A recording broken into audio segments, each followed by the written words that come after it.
Bismillahirrahmanirrahim. Assalamualaikum warahmatullahi ta'ala wabarakatuh.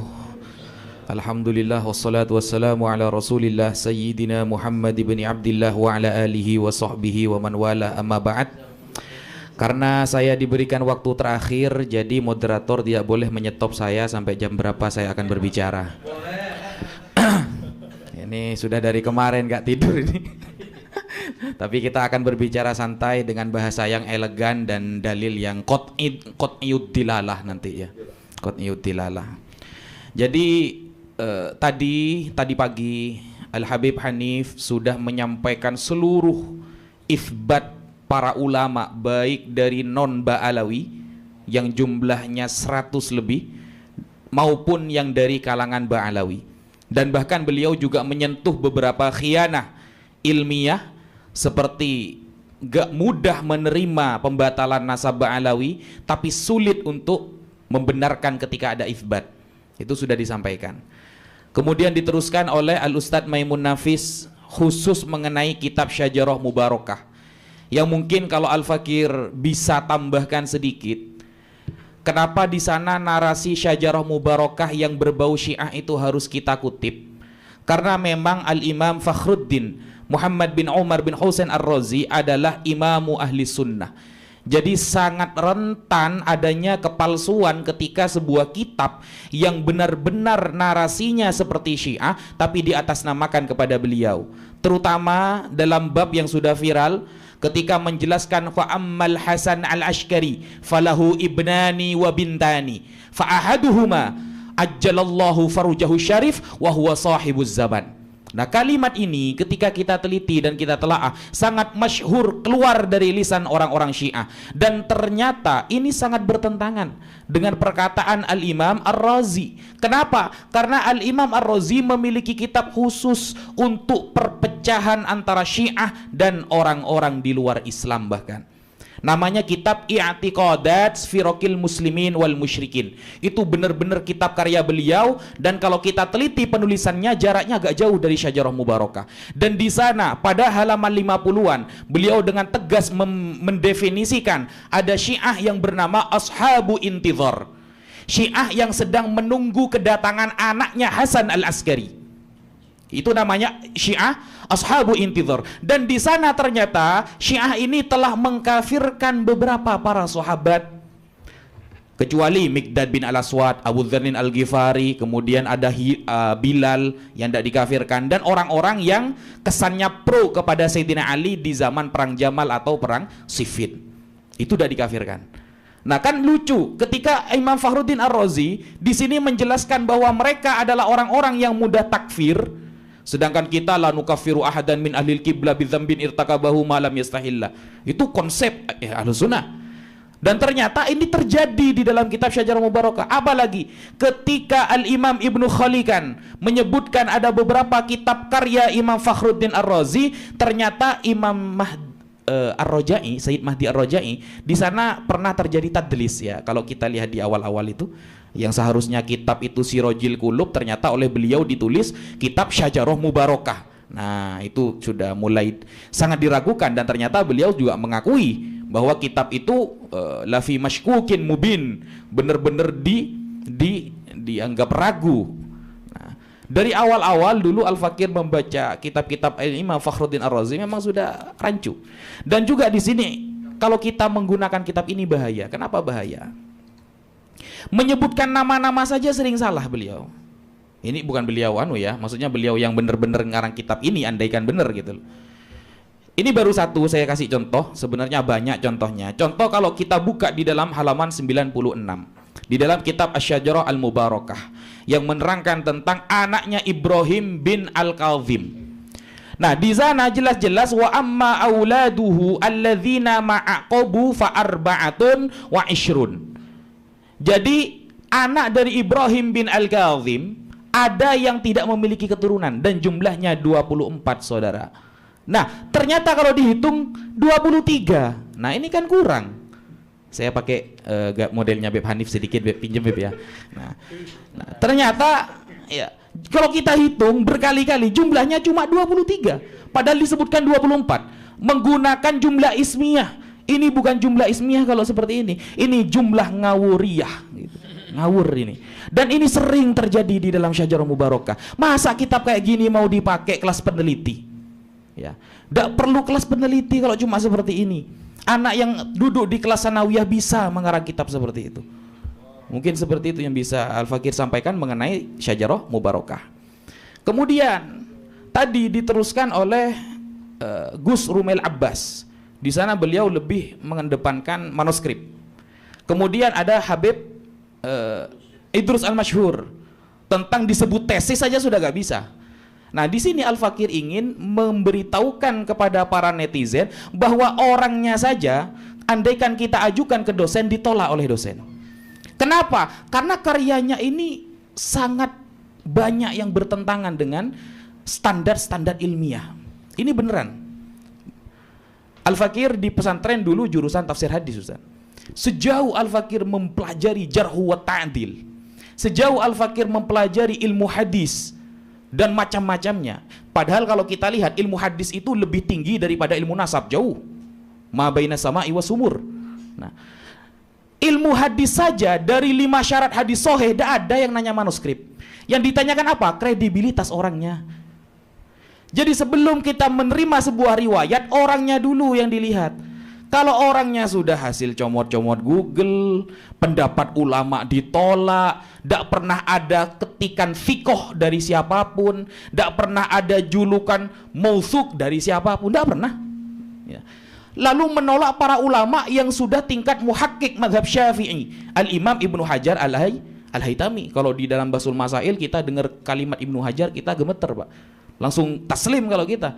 Jadi kalau Imam Ibnu Hajar saja ditolak, berarti Hajar beneran dia, Pak. Ya.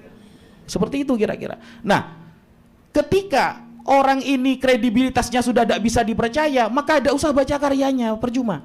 Al-Imam Al-Khatib Al-Baghdadi punya kitab Al-Faqih wal Mutafaqih. Beliau mengatakan man ta'allama minal awraq yuqalu lahu sahafi falaysa bi'alim. Orang yang hanya belajar dari buku tidak bisa disebut alim, itu hanya sahafi, tukang-tukang buka buku. Wa innamal ilmu bitta'allum min afwahil ulama. Ilmu itu bisa didapatkan langsung talaki dari lisan para ulama. Pernahkah dia belajar ilmu nasab? Pernahkah punya guru ilmu nasab? Pernahkah tercatat dalam sejarah dia pernah daftar dari jadi nasabah? Kalau nasabah BRI mungkin iya. Kalau nasabah bermakna ulama nasab, tidak ada, Pak. Tidak ada. Kenapa? Karena ini menjadi standar. Islam itu asbabul ilmi thalathatun, kan begitu kan? Sebab-sebab kita dapat tahu kepada sebuah kebenaran ada 3. Yang nomor 2 kata Imam As-Safaraini dalam kitab Lawami'ul Anwar adalah khabarus shadiq, kabar yang pasti benar. Kabar yang pasti benar dilihat dari apa? Kredibilitas orangnya. Kalau orangnya sudah tidak meyakinkan, ngapain kita percaya sama omongan apalagi karyanya? Dari dulu seperti itu. Kita kalau diajari hadis, yang pertama ittisalus sanad, orangnya yang dibahas. Yang kedua adalatur rawi, orangnya yang dibahas. Yang ketiga ad-dhabt, dhabt sodr, dhabt kitab, orangnya lagi yang dibahas. Yang keempat syad, tidak bertentangan antara rawi yang fikoh dengan yang lebih fikoh, orangnya lagi yang dibahas. Yang kelima tidak terjadi ilat, ngomongnya agak ngawur, orangnya lagi yang dibahas. Tidak ada hadis itu. Mana manuskripnya yang lebih tua dari Sahih Bukhari? Mudhyar, Pak. Hadis-hadis Sahih itu mudhyar, jangan diadik gitu itu. Kenapa? Karena bisa hilang semua. Nah, kenapa kemudian ilmu nasab yang jauh di bawahnya ilmu hadis kemudian sok-sokan mau nanya manuskrip kitab sezaman, dan orang pertama kali yang melanggar tentang aturan sezaman adalah Kiai Imaduddin sendiri. Kita buktikan. Ketika Kiai Imaduddin ingin memindah nasab Sunan Gunung Jati, saudara, yang awalnya beliau memiliki manuskrip tahun 1033, beliau manuskripnya tahun 1033, mau dipindah dari Ubaidillah kepada Musa Al-Kadzim. Musa Al-Kadzim wafatnya tahun 183 Hijriah. Antara 183 mau dinaikkan ya kepada 1033 yang berarti abad 11 awal, itu terpaut 850 tahun. Coba kita tanya, mana manuskrip zamannya? 850 tahun terpaut, kita tunggu sampai kita poligami semua. Gak mungkin bisa, saudara, gitu. Kan mending balik ke Ubaidillah 550 tahun kan, dipindah ke Musa Al-Kadzim jadi 850. Seperti itu. Jadi ketika dia menetapkan syarat kitab sezaman, maka dialah orang pertama kali yang melanggar aturan itu sendiri. Atau ketika dia menjelaskan Al-Imam Ali Al-Uraidi punya anak yang bernama Muhammad yang wafat pada tahun 230 Hijriah, punya anak lagi yang bernama Isa wafat pada tahun 270 Hijriah, tapi berdalil pakai kitab abad ke-6, kan luar. Yang dipakai Tahdzibul Ansab, yang dipakai Al-Syajarah Mubarakah abad ke-5 ke-6, yang dihukumi adalah orang abad ke-3. Kan dilanggar sendiri berarti aturan kitab sezamannya. Ini namanya blunder, standar janda, saudara. Ya. Ya. Memberi aturan tapi dilanggar sendiri. Makanya tidak heran ketika suatu saat Kiai Imad mempercayai, bahkan dengan tegas dia mempublikasikan keterangan bahwa ada Mufti Yaman Syamsuddin bin Syarafuddin membatalkan nasab Ba'alawi, padahal itu dari akun Facebook palsu. Secepat kilat dia langsung membatalkan. Coba ketika ada Imamul Yaman yang resmi menyatakan nasab Ba'alawi sahih, oh dipikir dulu. Bahkan dia memberikan standar janda kepada pentahqiq Ba'alawi. Saya kasih contoh. Dia mengatakan kalau ada kitab ditahqiq oleh kalangan Ba'alawi, maka perlu dicurigai, kata dia. Nah, suatu saat dia itu tidak mau sama kitab Tuhfatuz Zaman yang ditahqiq oleh Al-Habib Abdullah Al-Habashi, padahal beliau terkenal muhaqqiq yang terkenal di daerah Yaman. Nah, ketika Habib Abdullah bin Al-Habashi ini, Habib Abdullah Al-Habashi mengkritik Habib Salim bin Jindan, dipakai sama dia. Ini kan apa ini namanya? Ketika keuntungan itu ada pada dia, dia terima, tapi ketika tidak ada keuntungan dia tolak. Nah, kemudian istilah Abdullah dan Ubaidullah yang katanya dia dua orang, saya teringat ketika diskusi dengan teman-teman ya, lintas agama. Biasanya teman-teman Kristen rata-rata mengatakan Yesus dan Nabi Isa itu beda orang. Beda orang. Padahal kalau kita lihat dalam penelitian para pakar dari kalangan kekristenan, ya satu orang, buktinya ada gereja namanya Isa Al-Masih. Itu perspektif ya. Dalam pakar itu mengatakan sama. Nah, ini Abdullah sama Ubaidillah beda orang katanya. Padahal itu sebenarnya sudah sering terjadi di dalam kitab-kitab nasab. Contoh Tahdzibul Ansab, Asy-Syajarah Al-Mubarakah menulis Abdullah bin Ahmad Al-Karkuroh atau Kirkuroh, daerah Irak kalau kata Gus Rumel. Irak itu selatannya Condet, Pak. Nah, itu tertulis Ubaidullah di dalam Tahdzibul Ansab, orangnya sama itu. Ya. Atau Abdullah bin Husain Asy-Syajari tertulis di dalam Syajarah Mubarakah. Di Tahdzibul Ansab tertulis Ubaidullah bin Husain Asy-Syajari, sama saja itu. Itu dipermasalahkan, bayangkan sekecil itu menjadi masalah. Nah, apalagi ketika penyebutan manuskrip tadi ya, as-suluk berjarak, berlompat. Oh, ini berarti tidak kredibel. Berarti Abdullah yang ada di dalam as-suluk bukan Abdullah, adalah keturunannya Ba'alawi. Hanya gara-gara penyebutannya loncat. Padahal penyebutan loncat-loncat itu sudah sering terjadi. Bahkan sejak zamannya Nabi Isa, Pak. Kalau kita buka di dalam Matius 1 ayat 11 Perjanjian Baru, ketika Nabi Isa disebutkan silsilahnya, itu antara bapak langsung ke kakek gitu. Maksudnya hal seperti itu biasa gitu loh. Gak perlu diperdebatkan, guys, gitu. Nah, tapi kok jadi masalah kepada orang ini? Berarti orangnya yang bermasalah, bukan manuskripnya. Dan buktinya, ini saya kasih contoh ini ya. Ini sebenarnya ini perkara yang biasa terjadi sebenarnya.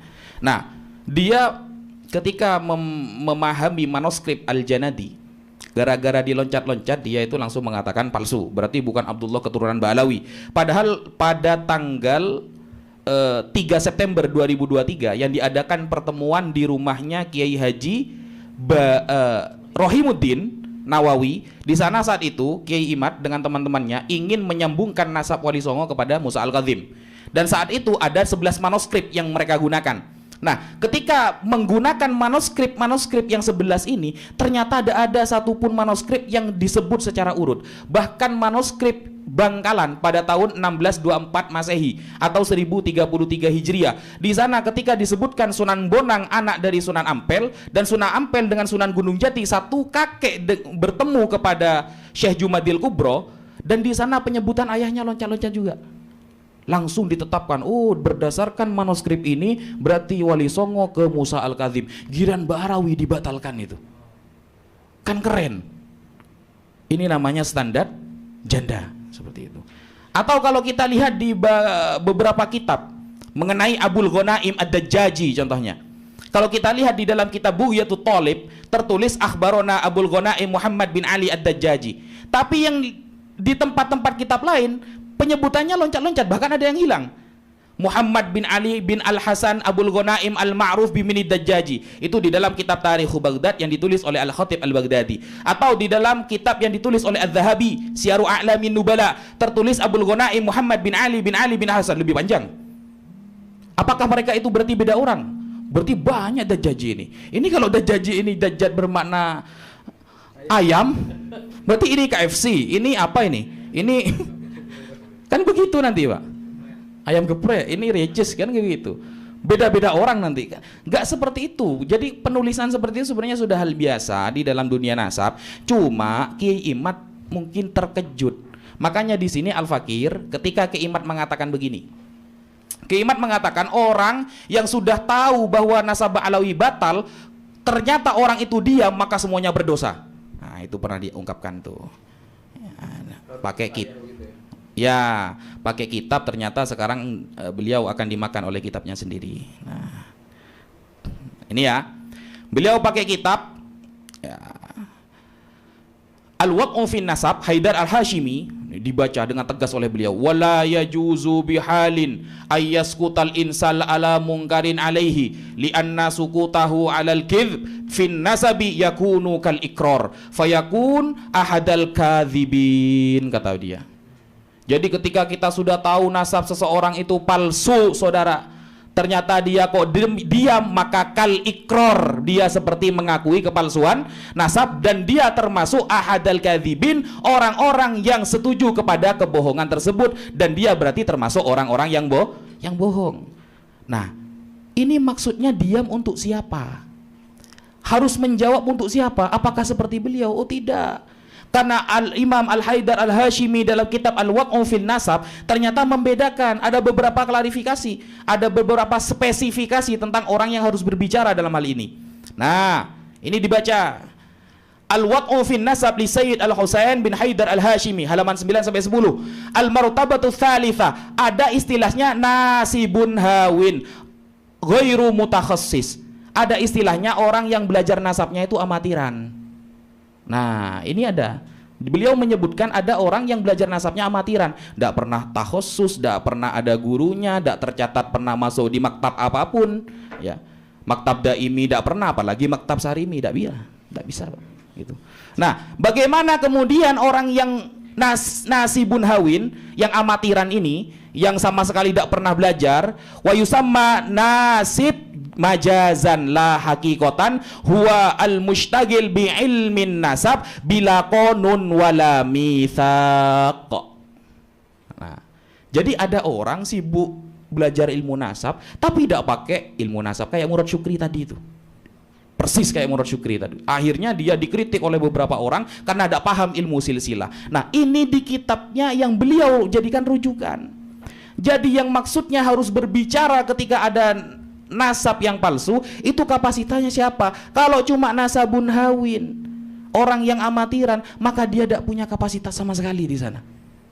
Yang bila konun. Kenapa? Karena salah satu kriteria ulama nasab yang pertama, ayat tasifa bil ilmil wasi. Yang pertama, ilmunya harus luas. Wa yatabahhar fima yaktubuh, harus mendalam terhadap apa yang dia catat. Kemudian wa ayyakuna daqiqon, dia harus dakik, teliti, fi itsbatihi, dalam menetapkan sesuatu. Muhakkikon lima yudawin, ketika mencatat sesuatu harus benar-benar bisa mentahkik. Kalau dalam ilmu hadis istilahnya sudah dobet soder dia itu, ya, dobet soder. Kemudian wa qawiyan bi hujjatih, dalilnya kuat, bukan tidak disebutkan kayak tadi hanya gara-gara jumlah ismiyah ribut. Itu kan kelas sanawiyah kan seperti itu. Nah, kemudian mustakmilan li syuruti ilmin nasab wa thawabitihi wa dhawabiti, sesuai dengan ilmu nasab, batasannya, ketetapannya. Kalau keluar dari ilmu nasab, punya nasab sendiri, buat ilmu nasab sendiri, ini namanya nasibun hawin. Orang ahli nasab yang amatiran, kalau kata Syekh Al-Husain bin Haidar Al-Hashimi. Itu kitabnya Imad sendiri. Nah, kemudian Imad mengatakan bahwa tesis saya ini adalah sebuah dalil yang wajib orang taklid kepada dia. Nah, ini ngawur lagi. Taklid itu apa? Sesuatu yang bisa ditakliti itu dalil apa? Kan dalil syar'i. Dalil syar'i itu kan ada dua. Kalau dalam kitab usul fikih, dalil syar'i ada dua. Ada mattafaqu alaihil ulama, ada dalil yang disepakati oleh para ulama, yaitu apa? Al-Quran, sunnah, ijma, qiyas. Ada yang mukhtalaf, seperti maslahah mursalah, saddan lidzari'ah, dan lain sebagainya. Nah, berarti Kiai Imad sedang memposisikan bahwa karya dia sedang sama dengan dalil syar'i, karena wajib bagi orang untuk taklid kepada karyanya. Nah, ini kan sudah ngawur sebenarnya. Kenapa ngawur? Karena dalam kitab-kitab usul fikih, salah satu syarat orang harus ditakliti adalah dia adalah ahlul ifta, harus ahli dalam berfatwa. Ketika ahli dalam berfatwa, kata Rasulullah, wa idza hakamal hakim tsumma ijtahada fa asaba falahu ajroni, dapat 2 pahala. Wa idza ijtahada fa asaba wa akhta'a falahu ajrun. Keren. Loh, ini nggak bisa apa-apa. Maksudnya tidak pernah tercatat pernah belajar nasab gitu loh, maksudnya tidak pernah tercatat ahli nasab gitu loh. Bahkan mungkin hadis Arba'in Nawawi saja gak hafal gitu loh. Kok bisa menyalahkan para ulama yang kredibilitasnya sudah tidak bisa dipertanggungjawabkan, sudah bisa dipertanggungjawabkan secara ilmiah. Nah, jadi secara dalil, kredibilitas, kemudian menjadikan karyanya sebagai setingkat dengan dalil syar'i, dia itu sudah ngawur sekali di sana. Sehingga orang-orang yang kemudian mengatakan wajib ikut pendapat dia karena sudah tidak ada, gak pernah ada. Pernahkah dulu ulama ahli nasab ketika bertemu dengan seseorang lalu tanya mana kitab sezamannya? Gak ada. Saya tunggu sampai saya poligami itu, Pak. Gak ada itu. Saya nyari di beberapa kitab itu mana kitab sezamannya, dan gak ada itu. Mungkin bisa ditanyakan kepada Habib Syekhon selama mengifbat orang, pernah nggak langsung ditanyakan kitab sezamannya mana? Kalau kitab sezaman ditanyakan, maka pencangkokan dari Sunan Gunung Jati kepada Musa Al-Kadzim, bayangkan 850 tahun. Harus per abad itu, sebutkan semua kitab nasabnya itu. Sudah terlanjur diifbat itu kan? Entah kalau pindah lagi. Penisbatannya, entah kalau pindah lagi saya tidak tahu. Karena kalau sekarang A, kadang besok Z itu. Nah, mungkin itu dulu ya bisa saya sampaikan, sebenarnya banyak tapi suara sudah habis. Ya, mungkin ya, jadi pertanyaan tadi tentang kitab sezaman itu buktikan dulu sebelum bertanya. Kan seperti ini. Dalam teori diskusi dalam usul fikih, ketika musuh ini, contoh ketika kita berhadapan dengan saudara-saudara kita yang salafi, mereka biasanya bertanya begini kan, mana hadisnya, mana ayat Al-Qur'annya. Bertanya aja sudah salah seperti itu. Menentukan bahwa sebuah dalil hanya Quran dan hadis, itu salah cara bertanyanya. Kenapa? Karena dalil yang disepakati ada 4, Quran, ijma, hadis, dan sunnah, dan qiyas. Jadi ketika ada orang bertanya, saya maulid Nabi, mana dalil hadisnya? Cara bertanyanya secara teori ilmu usul fikih sudah salah cara bertanya gitu. Dia menentukan harus ada dalam satu dalil, padahal dalil itu bisa banyak. Yang disepakati para ulama adalah 4. Mana kitab sezamannya? Menentukan satu seperti itu, cara bertanyanya sudah salah. Teori diskusi dalam usul fikih. Entah kalau gak pernah belajar usul fikih, saya tidak tahu. Sekian. Terima kasih.